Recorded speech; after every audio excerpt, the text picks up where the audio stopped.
Iya, bilang bapak ini bebel. Dipun terusaken Malarang Sinong. Oh iya. Makan Mbak Edi, cakepanipun amlangi jamanipun. Saking serpat rumiyin, monggo. Nggih. Oh.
Sugeng dalu Mas Lindro. Sugeng dalu Mbak Cangik, Mbak Limbu, Mas Andi TB sehat ya Mas? Alhamdulillah pangestunipun panjenengan pikantuk sihat walafiat di Cangik Bu Limbu. Alhamdulillah.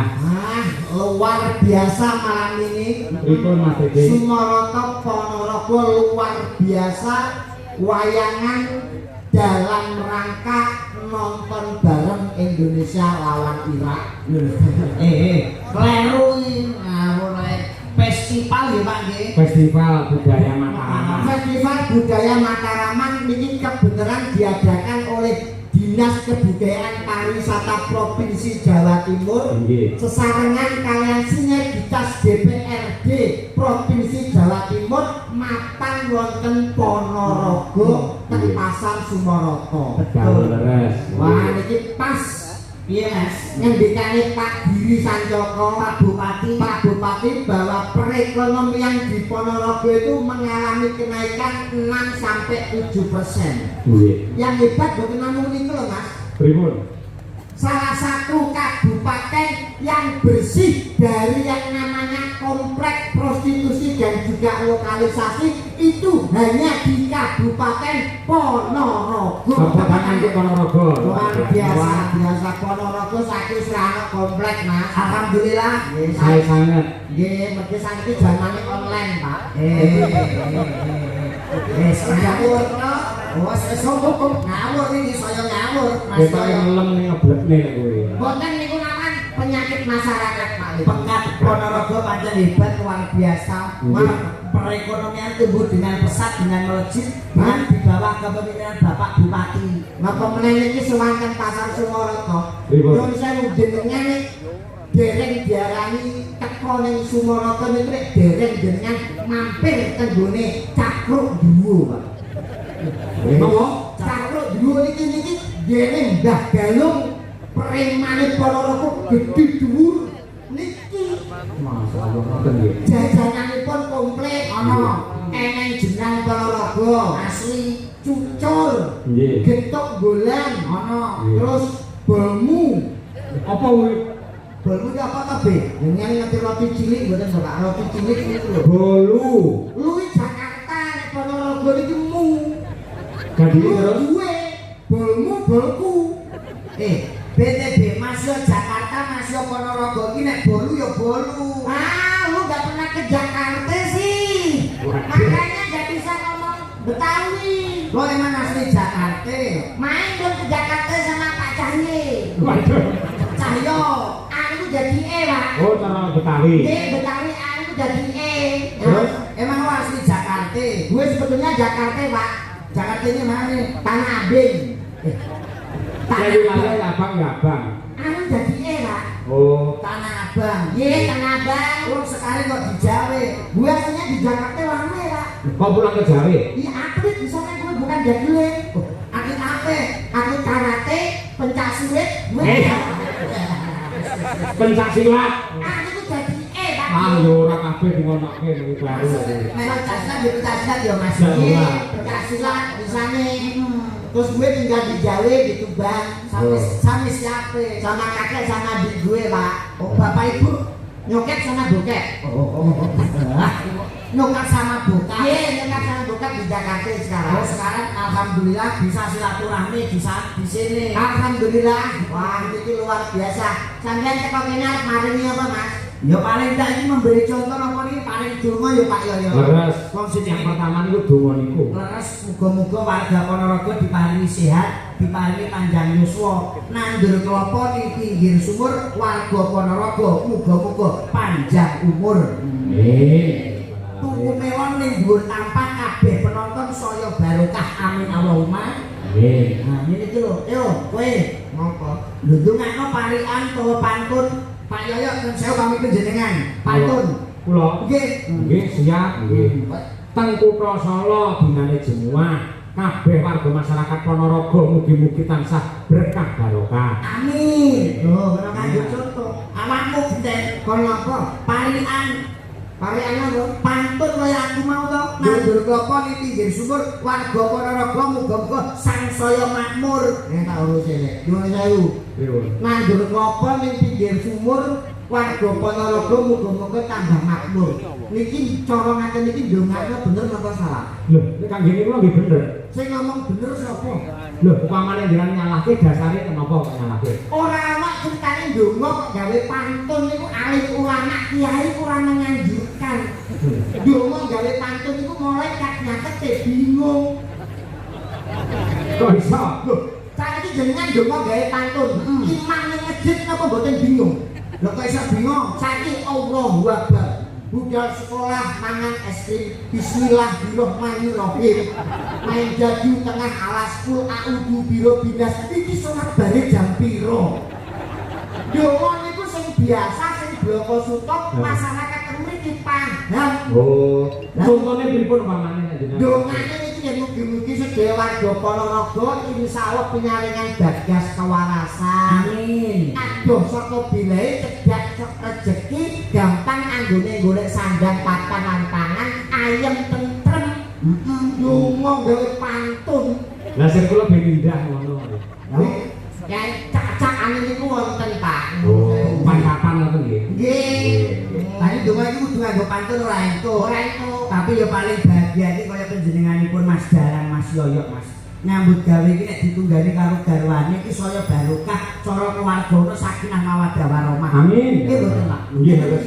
seorang pemimpin yang patut kita apresiasi hanya beliau seorang dalang pada malam hari ini pagelaran pimpinannya ya Pak Cahyo Pak Yoyok iki nah kuwi ngono iki gawe sing paling abot ya Pak Yoyok nggih to Mas leres nggih dalang ini apa gaweane abot dalang abot sing ngomong dalang abot coba kamu aku ngene dalang cok 80 juta kan 100 juta abote kon ndi sik aku sing protes Kok jenenge dalang iki wis saka sirah nanti tekan ngisor kabeh kerja lho Mas.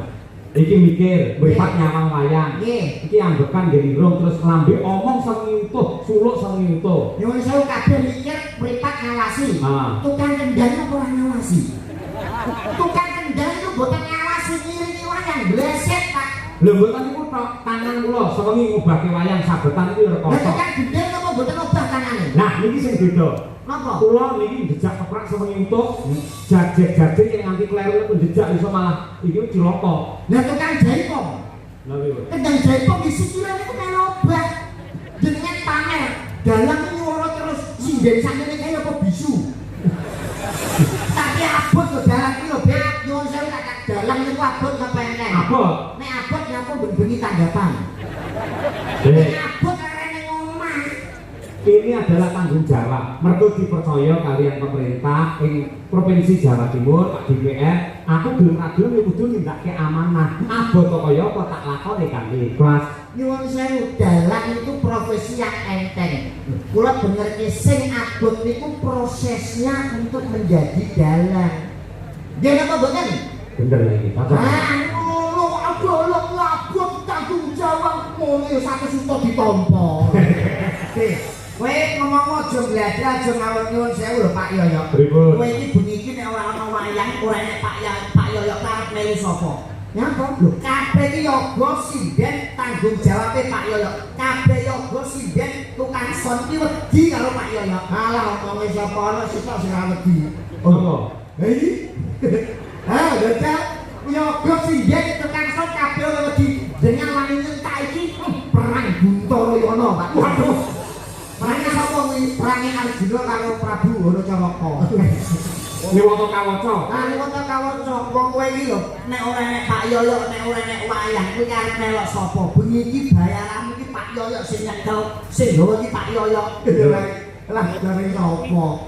Sing bayari ya Dinas Pariwisata Budaya Jawa Timur kok. Pak Yoyok itu perantara, ibaratnya koyo bank.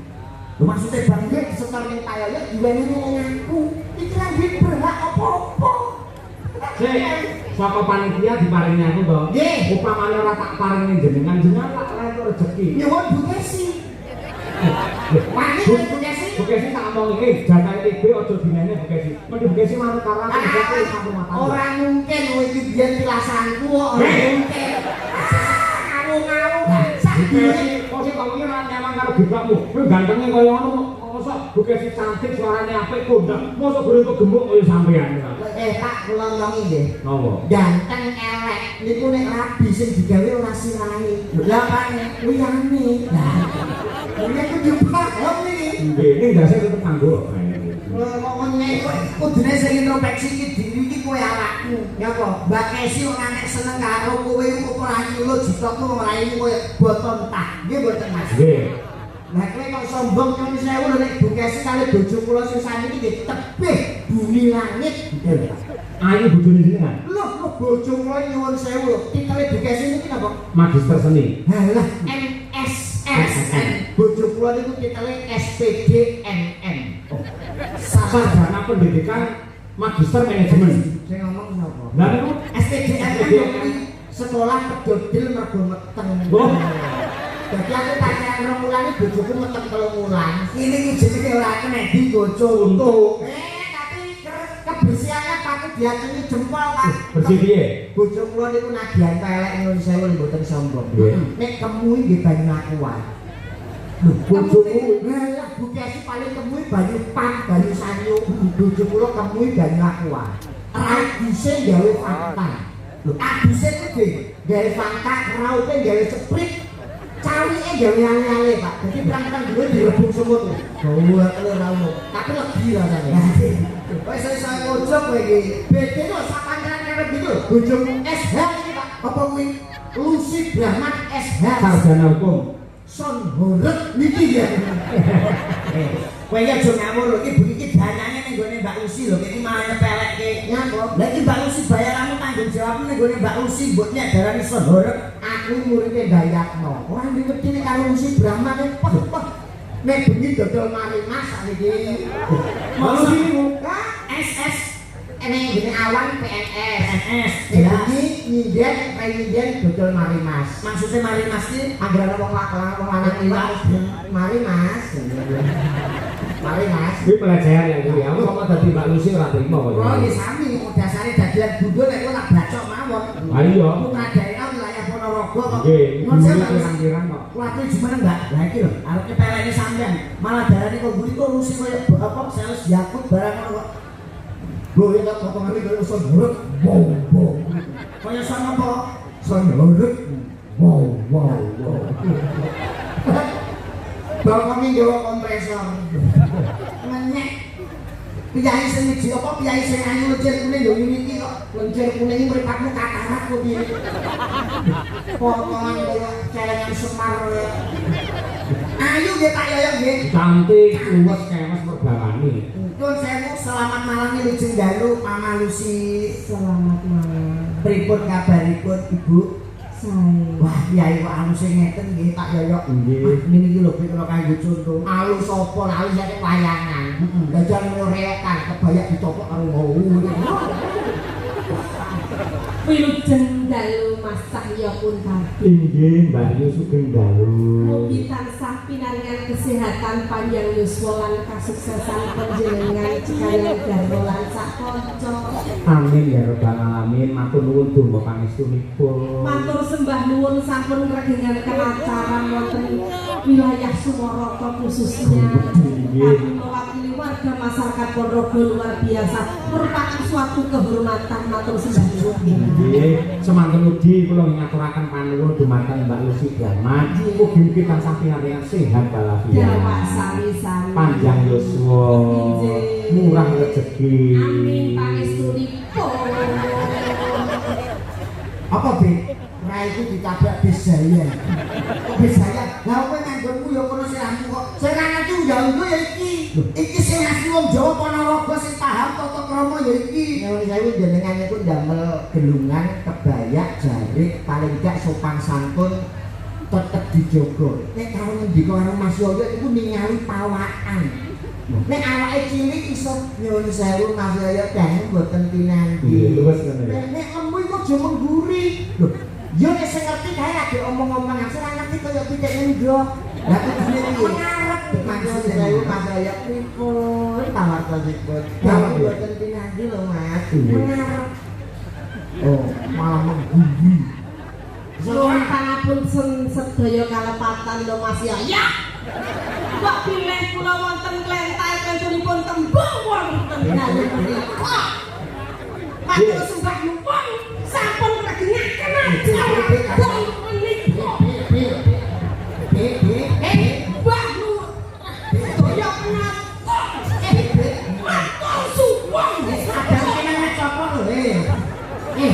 Aja bakar-bakar. Lah kene iku yo bakar-bakar bayar kok mesti musik ono apa mesti ngono. Lah kowe Mulane contoh ya mriki wong iki mbok yo bangga di bojo kaya Mbak Lucy ngeten iki lho Mas Yoyo. Nggih. Wong lanang iki nek di bojo kaya Mbak Lucy cerdas, pinter, PNS, tur demi setiti. Lho, bojomu iki mbok yo kaya Mbak Lucy ditukoke gelang ngene iki. Lho, tenang bojo lemu kuwi ora dilingoni yo panggah gede segede buke siku biyen cowok dirabi karo mas saya pun tadi ayem yo awake sopo tengerene ayem apa? Lho, jangan melihat dari fisiknya peh diopeni terus ayem. Justru ngaten iki nyuwun sewu awak lemu niki malah sing tekok bojone. Lho kok iso tekok lho? Mesti duit dhewe dikene kabeh. Ya toh, entuk blonjo, entuk bayaran gaji dikene kabeh. Mulane wong wedok rusak mergo panganan apa ditukoni. Sampe koyo ngene iki lho ngono ki tengere wong lanang sing gelem moyake wong wedok dan kok Pak Cahyo kuwi seorang suami yang setia piro kaya-kayane Mbak Esi cincang ora kaya kowe rupane kaya gembok idoni Mbak Idoni. bojone dope mati sisih Apa dope mati sisih mamamu bojoku PC lope. Sisih. Kalau mangsane iki suwane para lebar ngaturke apa kok malah padu ae. kowe lho sumare ngaturne apa Ayo mari jenengan mari kene apa kagem warga Ponorogo Nggih, sing apa lak Mbak Lucy? ning joget wis akeh sing iso. Pancen nyanyi, wah wis ngerti. Budane Mbak Lucy jaman biyen penyanyi anu Pak orkes. Nggih. Wah kok begitu nyanyi patang lagu tidak dibangun rumah Pak. Kok iso? Tenang sing antem boto, semen, pasir. nah kamera dadi bener kiai mriki niku seniman Hebat. ya konco-konco dalang ramu sing dipasang Bastiano dan kawan-kawan. Di sini juga ada campur sari kondang. Betul. Pimpinannya Pak Mantan Waduh. Nggih. Kayak ini pinter nyanyi kabeh. Wah hebat luar biasa. Nggih, niki nggih asli niki mriki niki. Oh, asli putra daerah Sumoroto nggih. Jadi Pak Cahyo tadi juga benar dawuh Bekasi untuk rezeki luar biasa. Sebenarnya Mbak Silvi itu sudah tidak menerima cok wayang. Nggih. Tapi karena tujuannya Pak Yayo nih, Nggih, Mbak nggih. Silvi beli dulu akhirnya balik ketemu cintanya. Sesuai janjinya kalian Mbak Esi ya. Nggih, Iya, Mas yo. iya, Mbak Esi janjinya sumber wayangan lagi di Ponorogo nekane Mbak Silvi, Iya. Mami Lucy kali kula. Lah kowe melok sapa? Kenal sapa? Kenal sapa kowe? Aku mana di Pak Yayo dijogo dari provinsi aku yo karo TB. Lah Aku karo Mama Lucy wis jelas. Nek alun-alun Ponorogo karo jeneng oh jelas, jelas. sesuai janjinya Pak Bupati. Iki Mas bunyal banyo ora tekon melu sapa. Jenengan sing telepon sinten? Langsung EO dari provinsi. Sampean? Iya iya. Sampean? Aku Mama Lucy. Wayu pimpinane EONE. Lah aku mbok telepon lho Mbak. Ya ngomong B tanggal 11 sing Ponorogo wayangan Mas Yoyo. Kowe ditelepon piye karo Pak Lucy? Aku kan di nomor teleponmu kok. Lho, sing telepon aku sapa? Lah aku mau nang dhuwur nomormu. Teleponnya dia telepone B tanggal 11 wayangan ning Sumoroto dalane Pak Yoyo Pak Cahyo tadi. Lho, kowe kan ora kon ndadel, kowe iki kon nonton Pak Yoyo karo Mama Lucy. Kon delok, jarine anu. Lah wis salah alamat ya ning tegese. Jadi ngeten. Ngeten. Kan ana iki wis jenengan to. Terus iki ben medun. Heeh. Oke lah kena. Ora genah, medhun ora apa-apa. Lah ora apa-apa aku tok kene silaturahmi karo Mas Yoyo Mas ya. Nggih, nggih. Anggere pas lahir batin jenengan untuk ijo rezeki mangke. Tenang ya, Pak. Nggih. Dijoli tenang. Dijoli. Sumpah. Sumpah, nggih. Watone kelas lahir batin lho nggih. Nggih. Nek ijol sosok ora mesti, ora kudu dhuwit, upamane keluargane jenengan diparingi tentrem, bojone setia niku ya rezeki. Ngoten. Mosok 700 sampe belas, Pak. Ya. Sing jenenge rezeki lah ya sangan pangan to, Mas. Ora mesti ngono. Lah, leres rezeki itu diajak angkat dudu rezeki patuan nomor iki sing ngatur kok nomor barang. sing ngatur Gusti Allah iki kan nggih. Nggih. Mungkin yo ganti. Lah, spesial iki karo Mas Yoyo ditunjukkan spesialis yang lain. Apa Mbak nyanyi wis kulino, nari wis kulino, dajal ketoprak. Iya, setengah ranggan ya. Ya setengah ranggan kok sithik tak pramen wae. Ini juga tak aturne salam kagem Biai Sumoroto Pabes Toyo, Nggih. mugi tansah panjang yuswa matur sembah nuwun rampun nggih. Bapak Ibu salam kangen kula. Dangu boten pinanggih. Terus ini juga rawuh Sinten menika? fan club Mas Yoyo Caci Lovers. Oh. Lucy Brahman fan club Mbak Susi dan kawan-kawan. Terima kasih. Wah, panjang penggemar akeh kok ya, Bi ya. Heeh, lho, lakone apa ketoplake? Nyuwun lakon apa, Pak? Derek jenengan. Pun niki anu mawon. Jenengan anu, niki role kurang tinggal. Napa? Dadi damar wulan. Ojo aku ora sampe. Aku tak ngenrok lan.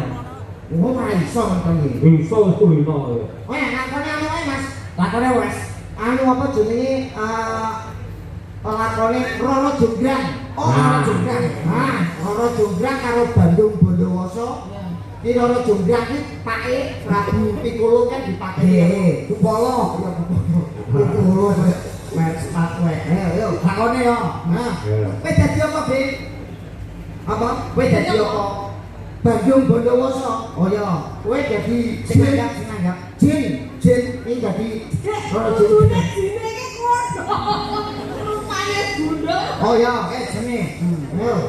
Sampeyan rasan-rasan sih mergo pake dipateni arep males karo Bandung Bondowoso. Terus dhewean. Udoroso. Lah Udoroso terus aku teko sampeyan ngrangkul aku terus nyambung aku tapi aku ketok gelem. Wis aku apa? Bandung yo ora iso. Musuhe mau ngene kok. Bandung idoni yo. Oh, biar. Bandung kok didoni. Ya, terus terus.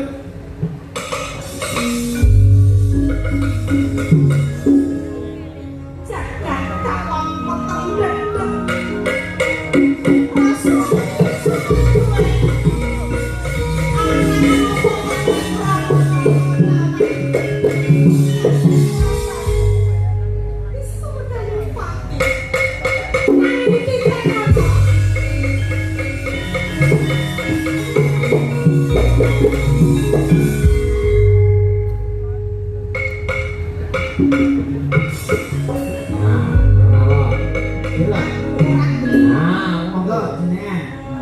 Bawa nrimo iki sing kedadian ana ing papan panjenengan.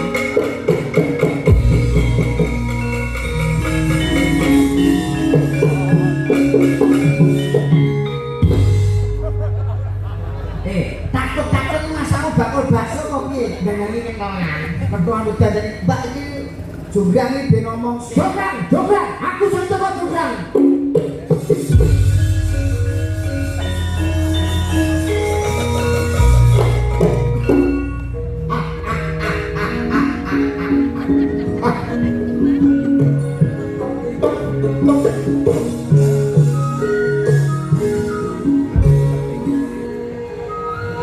Kangen karo kowe Jonggrang.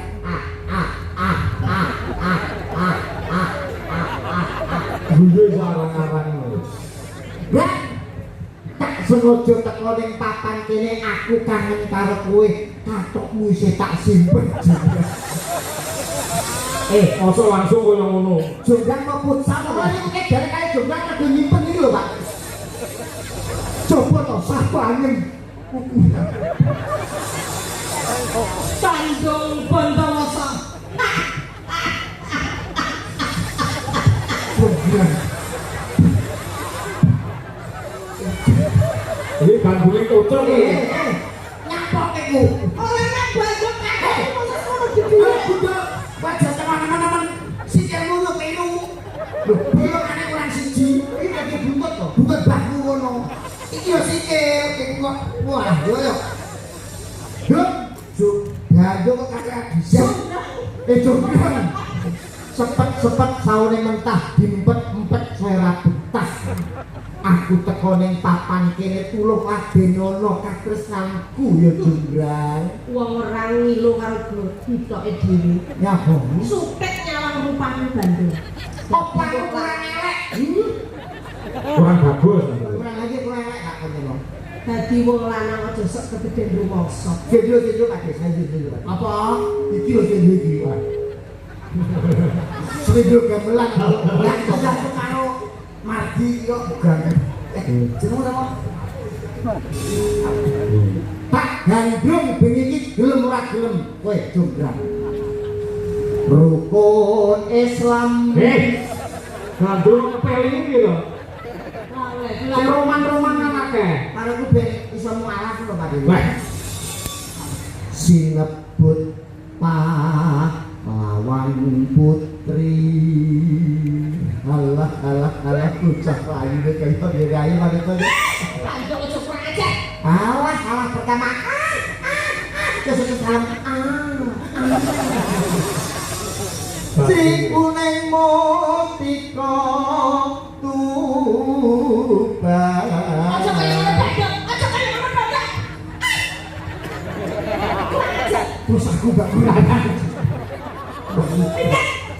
alat mojo kayak pitik jago yang baton terus aku pelek gitu Masane kene kok Bandung. aku tresno karo kowe wong ayu Mas Joko kuwi jagat aku ora bakal nampa katresnane Bandung. sapa iki mbahmu iki Biombang aduh kangen karo kowe Biombang Bandungnya berakas itu kangen kali mbane Pak nggak? putra kanjeng sirolawe Ayo ilingo Bandung. opo deh Aku ora bakal nampa katresnane. Oh. Sampai ilingo Bandung. bengi-bengi jalan kemot oh ya oh iya waktu ku kecil aku tak tahu yang mendidik aku kira aku sendiri saya tidak tahu alah wis gelem gue aku belajar berpoli Kudu kami yo putra yo. Joprang kubo jonegoro manut kaya wong ayu Bandung. Bandung. upama kowe kelakon dadi bojoku kowe bakal nyuwun apa? Mau 6 bulan. Ya Mau kok. apa kowe iki? Kowe iki ora jeblok galak bingung. Masya Allah, kamu ngejobrek ini pendekar, pegel ati bapakku, mbok pateni, Dendam gue. dendam aku. Alah bindangku bapak wis tuwa ya seneng asma. Urung ngerti saiki entuk beras akeh. Wes Bandung Yo ini. kubo jonegoro Mau Bandung mah. bebel. Iya, bener bapak iki bebel. Wirat mau. Wah, Kalau nasi lami temu ayu-ayu. Bandung, sampai ora sambut terus ini nek ngalang dono. Wekasan. aku mau tuku kapan Duro. orang ada metu-metu iki saya gandrung saya orang jalan serapa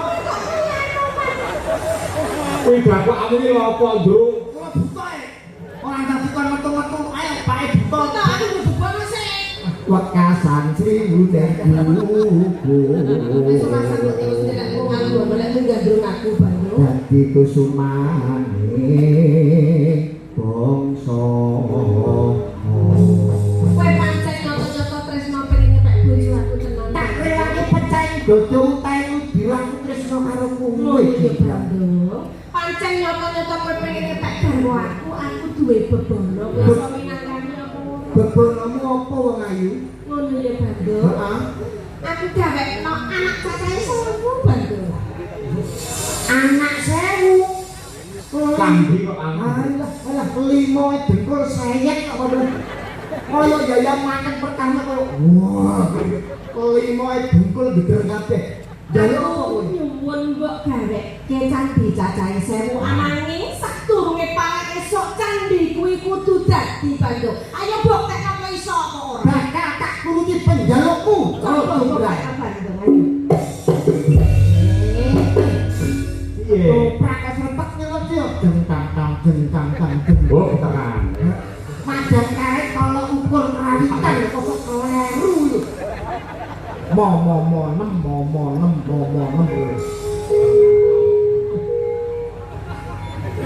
Turun rapi nak rangkep malam. saya biasanya lho kalau kamu tak ojo niru lambiku Deng teng teng deng rong rong deng.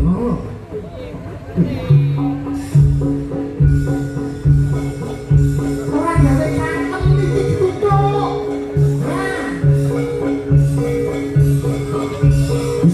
Bismillahirrahmanirrahim. Allahumma laka sumtu wa bika ayo alhamdulillah. Kopak kabeh setan ora doyan demit ora ndulit. Peso mlengkung jenenge arit. Sendok mi jenenge supit. Nemplek ning kathok jenenge pecirik. Jeng setan pripayangan mutu aku Bandung Bondowoso. Ayo, gendrumene. Jeng setan pripayangan mutu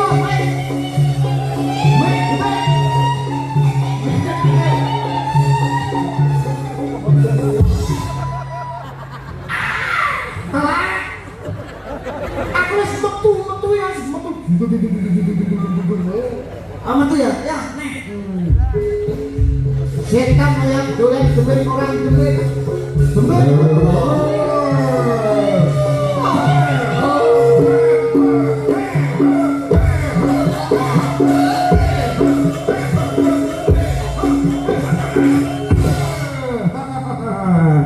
Sini makane picek.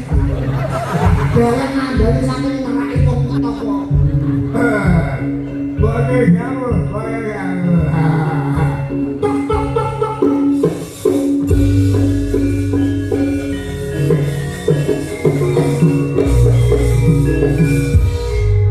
Astagfirullahaladzim. Ujung kok kaya ngono apike. Tadi iki ngangge songkok. Pun maaf. Sing kaya dawuh. Bun enjang dedawah sonten kula benjang derek sinten. Tekan lamaran kok piye? Aku njaluk tulung ya, Jin.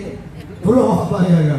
Calon bojoku gelem dadi bojoku nek njaluk candi akeh 1000 ning suwengi kudu dadi. Aku nak matur karo Gustiku Jin sing paling ketuane Jin. Sanggup ora, Jin? Sanggup ketua Jin? Ah, Ketua Jin?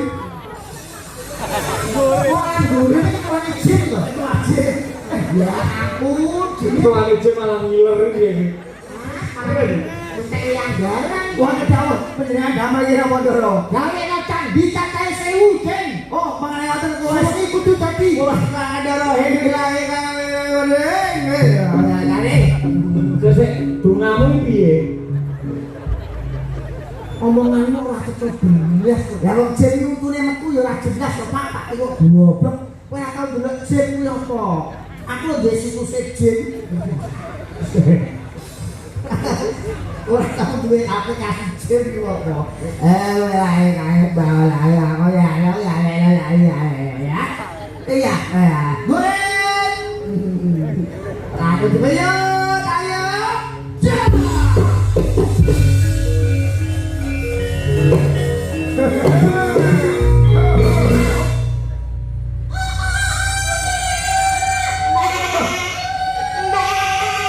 Anak suara kiri. Suara kiri. Itu pikir di tangan kiri gitu. Oh, bisa kiri lah kan marah esok sembarang. Pokoknya saya pitik derok. Wes rampung kok durung. Sampo derok. Kok rampung? Jombrang. Salah iki jombrang.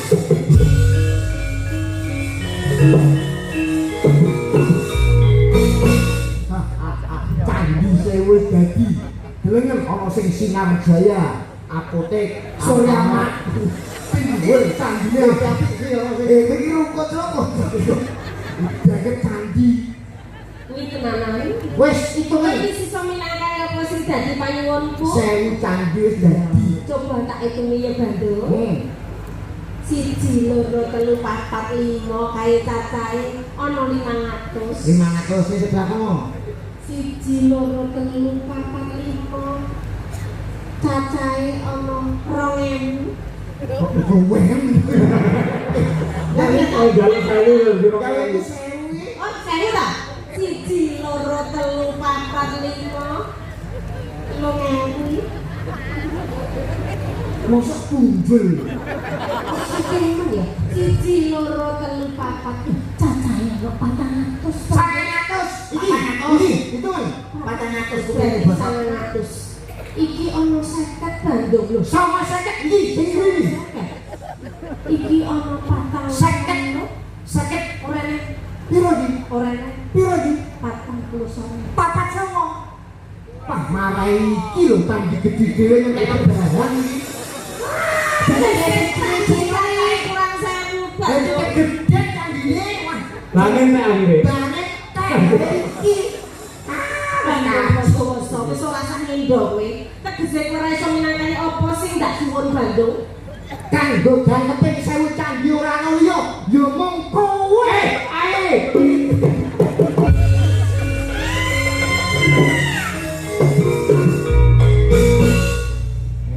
Gareng roko. Gayamu koyo ngono, lha ditatung kowe rasane. Candi 1000 karo Jomblang pun dados. Pun dados nggih. Ah, aku ijazah dadi buta ora nguruse kok metu. Bodolan metu mah kowe. Iki diatur mendak Satu lagu Mbak Lucy Brahman, monggo dari jenengan. Ini. Kurang ajar iki ning omahku dhewe kok menculak. Isin aku didelok kok bocah kuwi. Iya.